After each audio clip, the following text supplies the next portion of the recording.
Thank you so much.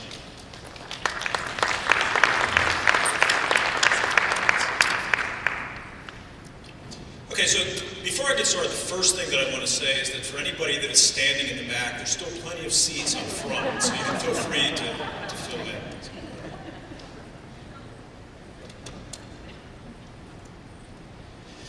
So I am going to be talking a little bit about progress from a food industry perspective, and there has been a lot of progress in sodium reduction, not just in the last few years, but industry has been working at this in earnest over the course of the last almost 40 years now. With that though, and Dr. Taylor did a nice job of highlighting some of the key challenges, and I want to talk a little bit more about that and how those challenges not only exist from a formulation standpoint, but they also exist when it comes to reaching consumers and tapping into their motivations. And so in that context, I'll talk a bit about consumer attitudes toward health and well-being today, and look at how sodium fits into that. But I do want to end on a positive story, and the idea there is that by looking more holistically at consumer attitudes towards sodium and how sodium reduction can fit into a broader benefit picture, I think there's some real opportunities for us to work together to help to reduce sodium and provide consumers with meaningful benefits. So, building on this category-based approach, I want to share a little bit of data here from the GMA from 2016, really showing that sodium purchased by category has decreased across multiple categories, and this is taken from what we eat in America, by about 16%. But if you look at the box on the right, well, on your left, figure 2, you can see that the percent decrease in sodium purchase varies a bit by category.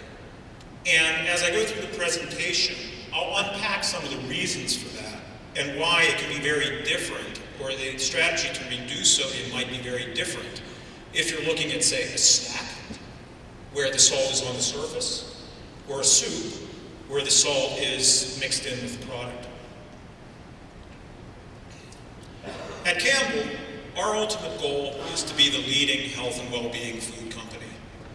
And we look to improve our portfolio on multiple fronts. This can include things like balancing calories, or increasing positives, like bringing more vegetables, fruit, whole grains, and fiber into the portfolio. And of course, it includes removing negatives. So this may be reducing fat, reducing sugar, and of course, sodium. If you look at our portfolio going back about 10 years, we had approximately 160 products at 480 milligrams of sodium or less. Today, we have over 890 products with sodium at 480 milligrams or less. This is a 5.5-fold increase in products. It also represents an increase in the percentage of our products at 480 milligrams or less. In 2009, this was about 45% of our portfolio. Today, in 2017, this represents over just 71% of our portfolio. I don't want to make it sound like there aren't real challenges in that approach. And I'm going to speak a little bit to progress in sodium reduction as it relates to soup as an example. Going back into the 1980s, we began to reduce sodium in earnest. As was mentioned earlier, this was called out in the dietary guidelines, and we saw consumers having a high interest in this, in having either products with reduced sodium or lower sodium options. That work continued in the 90s and the 2000s, and across most of our portfolio, we reduced sodium by 15 to 20%. That's not shown here. This is showing data in the last 10 years. If we're looking at soup as an example, we've been successful in continuing to reduce sodium in our RTEs, ready-to-eat or ready-to-serve soups. And we've also been successful in expanding choices with lower levels of sodium. A good example is our healthy request soups. We've more than tripled the number of healthy request soups in our portfolio over the course of the last 10 years. Condensed soups have been more of a challenge for us. So if you think about our condensed line, our classic red and white line, These are iconic brands that consumers have a very specific taste expectation for. And while we've had some successes, as an example, in tomato soup, we've been able to reduce the amount of sodium by 38%. Other products have been much more challenging. If you think about chicken noodle soup, it has a much simpler level of ingredients, it doesn't have as high a viscosity to it, and it's been difficult to reduce sodium substantially in that particular product. So what I want to emphasize here is sort of, we would think about categories like soup, or even more specific, condensed soup. But the reality of it is, it's not going to be a one-size-fits-all. And where you may be able to directly take sodium down, in a tomato soup as an example, it can be much more difficult in chicken noodle. And it can be much more difficult when somebody has a very specific expectation for what that taste profile should be like when they've been exposed to that soup, in many cases for generations.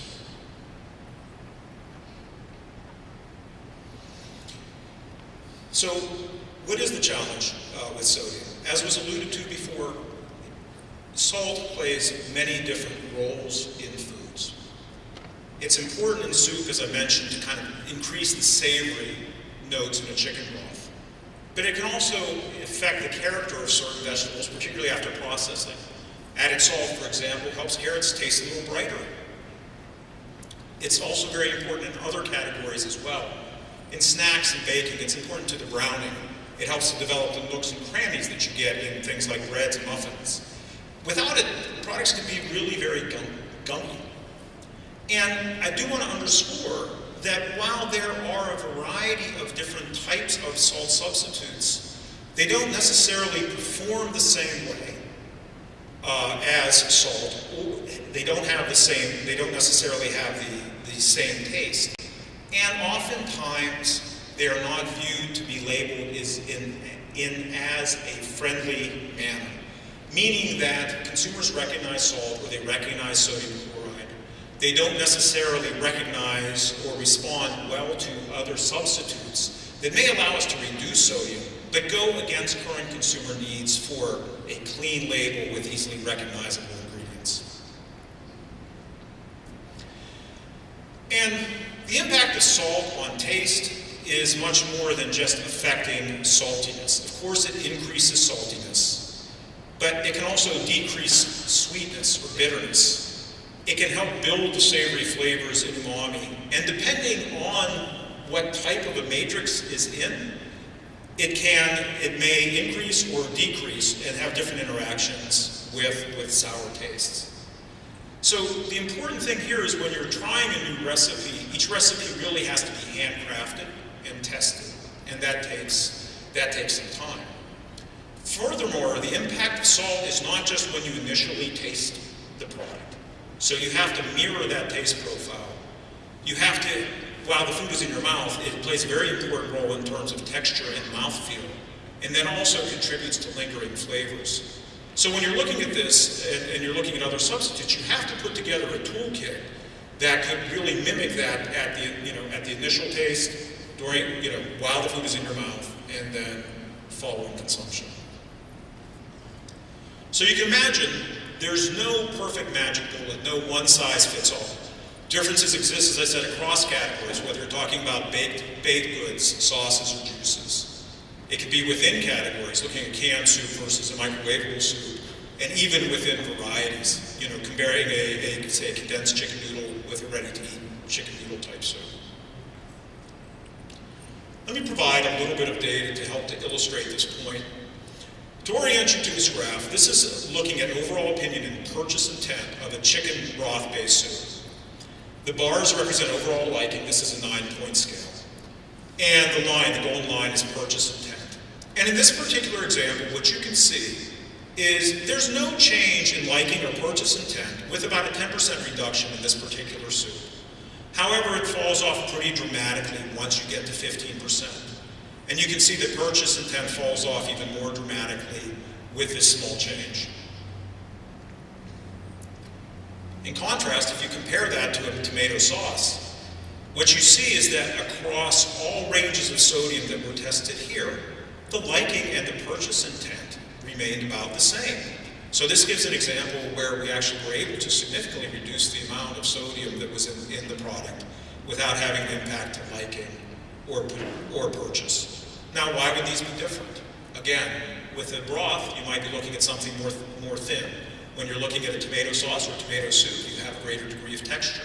You also have inherent in that glutamates that help to build that mouthfeel and that savory taste. You may also have other ingredients like spices or sugar that can help to offset the need for the additional amount of salt. As was mentioned before, really, I do want to underscore that there has been a lot of work in terms of ingredient development and research in industry. This includes things like bitterness masking and taste enhancers.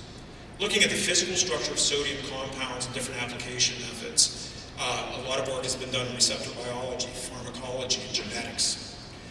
With anything that we're developing, it does take a significant amount of work in prototyping and doing pilot plant trials, and a huge amount of safety and functional research. Commercialization of new ingredients can cost anywhere from $3 to $9 million, and it can take several years, 5 years or more, to develop new technologies and make sure that they are safe and readily consumer accepted. And here's the challenge, is that, and I'll get to this in a few slides, a lot of consumers express an interest in sodium reduction. Very few consumers are willing to trade off on taste or pay a premium for sodium reduction alone. And I will tell you that taste is still king, or queen. Taste still rules. And really, what can end up happening is you get a good initial trial, but if it doesn't meet the desired taste profile and food hedonics, then purchase, there will be no repeat purchase. We've done a lot of work looking at replacements, and they're limited and not always consumer friendly. So here what you see is naturally, if you look at natural flavoring as being neutral, salt is slightly negative. Most of the other potential substitutes may not perform as well, and they're not necessarily viewed as positive for a consumer that's looking for real food options. Potassium chloride was called out in a few of the previous discussions. I think having opportunities to move this and speak to it as potassium salt could be a very important opportunity to help to look for some opportunities to further reduce sodium in products. Let me switch gears now and talk in a little bit more detail about consumer attitudes toward health and well-being, and how we might be able to use that in a holistic context to help to reduce the amount of sodium in products. This might be a little bit hard to read, but this is looking at the most important claims for healthy food purchases. You can see that low sodium remains important, with about 39% of consumers still calling that out in this particular health-focused survey. But you also see a lot of other things here that may not necessarily be reflective of nutrition science. Fresh is extremely important. Things like no artificial sweeteners or artificial flavors are called out, along with nutritional areas like managing sugar or calories, increasing fiber. GMO-free is one we hear a lot about. So the point of it is that consumers are looking for a lot of different things to be delivered in their food. I think a lot of times we as scientists, we talk about sodium reduction, but I don't think that when most consumers are thinking about health and well-being, they're only approaching it from a standpoint of how do I get lower sodium. And so we have to make sure that as we're having dialogue across industry and academia and government, that we're having a very real dialogue with consumers and about consumer needs. This is some work that we did with New Nutrition Business in 2017, and what we see is that amongst these benefits, there's sort of a hierarchy that emerges. And very foundational for today's consumer, almost all consumers are seeking real food or real food solutions. I'm sure you see this very prevalently in advertising right now. Everybody is talking about real food. At Campbell, our purpose is real food that matters for life's moments. And real food is really about having food that, being closer to your food, knowing where it comes from, knowing where it's grown. Food that is recognizable as things that you would have in your own kitchen and pantry. There is an important role here in terms of bringing in the good and taking out the bad. So bringing in the good can be more vegetables, more fiber, more whole grains, and that all very good. Taking out the bad does include removing sodium, removing excess sugar. It also includes things like removing artificial flavors and colors. Things like non-GMO or fresh come into this. What's driving this? This is about trust. And right now we're facing kind of this gap between trust in trust in the food industry between the consumer. So really, industry right now, small and large, is working very hard to build that back, and we're using real food as a vehicle. But again, that's an anthem. If you really want to have an impact today's lifestyle, health and wellness lifestyle consumers, you're looking at naturally functional benefits. I often like to describe this as consumers are seeking tribes, and they're seeking benefits. They're looking to identify with different diet tribes. And so what that might be would be something like paleo, or vegan, plant-based, flexitarian, gluten-free, low FODMAP. There's a variety of them out there. And why are they seeking that? They're seeking functional benefits from the way that they're eating. That may be things like improving my digestive health, or energy for mind and body. Oftentimes, those benefits may be more important in the moment to that consumer than some of the longer-term health outcomes, like cardiovascular disease. It doesn't mean that that's not critically important, but they're also looking for benefits that they can find now. There is a lot of self-selection into that space. People are looking at subjective benefits, oftentimes going on to Google and finding benefits and sites that best align with their perceived needs.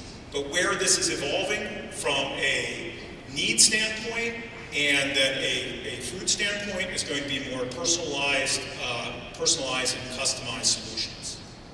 So when I'm talking about personalized nutrition, you're seeing a number of companies out there. I will disclose that I'm also the founding chief science officer for Habit, but our Habit as a personalized nutrition company is a great example of looking at a more objective way to help to understand your needs and provide food solutions for that. But the point in all of this is that from a health and well-being standpoint, consumers are seeking to identify with these new tribes and benefits. They want it delivered in a real food chassis. Where sodium becomes very important is excess sodium, excess sugar, artificial flavors, artificial colors can be disqualifiers, not only from a regulatory standpoint, but also from a perception standpoint around those benefits. In other words, it simply might not be credible or a desirable choice for a consumer if they're looking for a digestive health solution or an energy solution to be consuming something with, say, excess sugar, excess fat, excess sodium. So, what do we do with that? How do we think about this in the consumer context and bring this together to help to meet consumer needs? One of the things that we do oftentimes at Campbell is really try to understand our consumer set, even give them a name and help to define their needs. We were looking for a way to be inventive in soup and how we approach soup, and I'll use Well Yes as an example. But what we found is a lot of our consumers today, they're looking for, as I said, clean label and whole food ingredients. They want things that be simple in that they understand the ingredients and that they're tasty and delicious. They don't want too much sodium or sugar. They don't want anything artificial, staying away from GMO or BPA. So can we meet that? Well, yeah. There's important ways we can do this. Amp up the positive. What's the yes? Things like more vegetables, plants, bringing in beans and pulses and lean meats, having a great story to tell around fiber, protein, vitamins from real food. Limit sodium. Deliver it against, get in new products, work to deliver this against category targets and manage added sugars. Look for natural sweeteners from things like fruits and vegetables. Use spices to help to improve the flavor profile. This was the genesis for Well Yes Soup, and I will say this has been the most successful soup launch that we've had in the course of the last 10 years, achieving more than $65 million in sales over the course of the last 2 years. So what are some key takeaways here? Industry, we have made significant investment and progress in reducing sodium, and much more than just the 16% that's been seen over the course of the last few years. You really have to look at what's occurred over the last 30 plus. But challenges remain because sodium does play multiple functions in taste and recipe functionality. And one size does not fit all for reducing sodium in foods. The recipes need to be created and consumer tested to make sure they'll be successful in the marketplace. Changes in product sodium levels greatly impact liking and purchase intent. Taste still rules. And consumers are going to have a say in selecting products that best meet their lifestyle needs, which means that we have to look at how can we reduce sodium not just in existing products, but offering new options that can be meaningful to consumers and have a range of benefits. If we can align sodium reduction with consumer needs, this can drive business success. Thank you.